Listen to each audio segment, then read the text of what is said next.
This fighter jet will soon be on the hunt for American and Japanese F-16s, and I'm going along for the ride. Big Super Flanker 1, taking 2 out of the den to file Ivan. Have at you. The mission: stop the Allied fighters from destroying our ground defenses miles away. Going to the right. Here we go. My pilot banks hard. He's looking for a clean shot, keeping an eye on the displays that will alert him to danger. Long-range air-to-air missiles, or surface-to-air missiles from below. I hope we're lucky. I'd like to make it back home in one piece. But in the blink of an eye, we're hit. Well, we just died. Or so we're told. It was a good run. But I won't yank the ejection handle or plummet to the ground in flames. And we're not in a dogfight over the Korean Peninsula, the South China Sea, or Eastern Europe. We're flying over Alaska, 32,000 feet over what the Air Force calls JPARC, the Joint Pacific-Alaska Range Complex. It's a massive piece of sky, roughly the size of Missouri. Where we just got hit, is that sort of a typical spot to start losing planes? It all depends on how the blue side is doing. So that seems like from my perspective in the east lane, it was pretty good from blue for the first tactic. Okay. Lieutenant Colonel Jason Monaco, call sign Magic, is the commander of the 18th Aggressor Squadron, the Blue Foxes. They're stationed at Eielson Air Force Base, 26 miles outside Fairbanks. Their job is to simulate the tactics of enemy fighter jets during training exercises, codename Red Flag. We'll set up our system to replicate the aircraft that we're supposed to be replicating. We can simulate that we are an enemy country launching additional fighters into the mix to try to fight the Blue Force who's trying to execute their mission. It's like laser tag, but with multi-million-dollar weapons of war. Red Flag Alaska, again, provides that opportunity to provide the first 10 combat missions in a high-level environment in a training atmosphere. So for those that have been training to a scenario in the Middle East, as we look to other areas of the world they might have to operate, the Red Flag Alaska scenarios provide that opportunity to train in that environment. During this Red Flag exercise, the Blue Force included a mix of U.S. and Japanese F-16s. The F-16 is called a fourth-generation fighter. They're very capable warplanes, but they lack the sophisticated electronics and stealth capability of fifth-generation fighters. These are your F-22 Raptors and the brand new F-35 Joint Strike Fighters. Eielson is preparing for the arrival of the F-35s.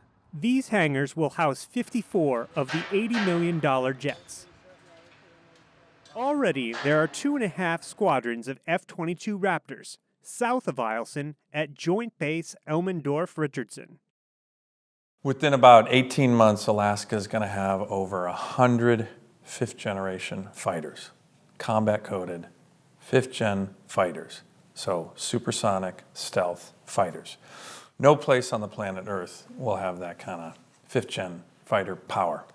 The Pentagon is attempting to pivot its focus from ground wars in the Middle East and Afghanistan to countering China and Russia.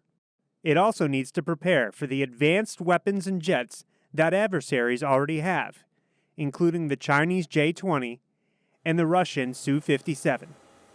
And the U.S. military needs a place as big as JPARC to train. The sensors that we have in the fifth generation type aircraft can just detect and see the battle space environment at a much further range. So in order to capitalize on that capability, you need to have extended ranges in order to execute those tactics. But there's a problem. JPARC can't simulate the weapons of an advanced adversary like China or Russia. That's according to a recently declassified Defense Department Inspector General report.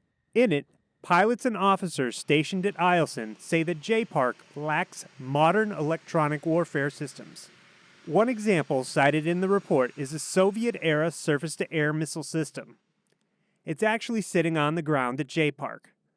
The report says this represents a 1980s threat, and that the F-22 and F-35 don't recognize these ancient systems as a threat because the technology in these fighters is more advanced than what's on the ground.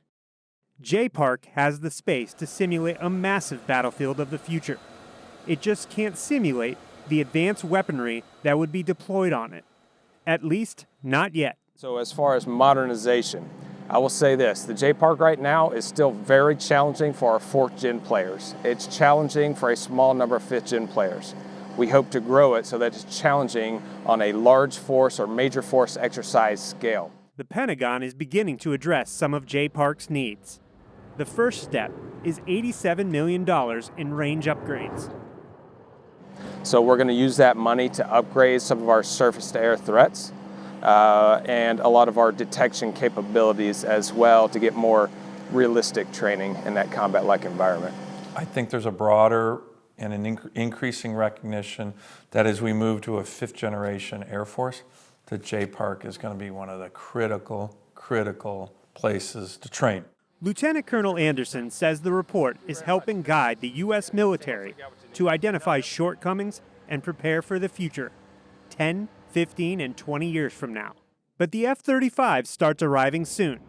The first squadron based in Alaska has already been established, and it'll receive its first shipment of jets this spring. The Air Force says it will start making upgrades to J-Park by 2021, beginning with 2 advanced surface-to-air missile simulators. Then it wants to add even more as money becomes available.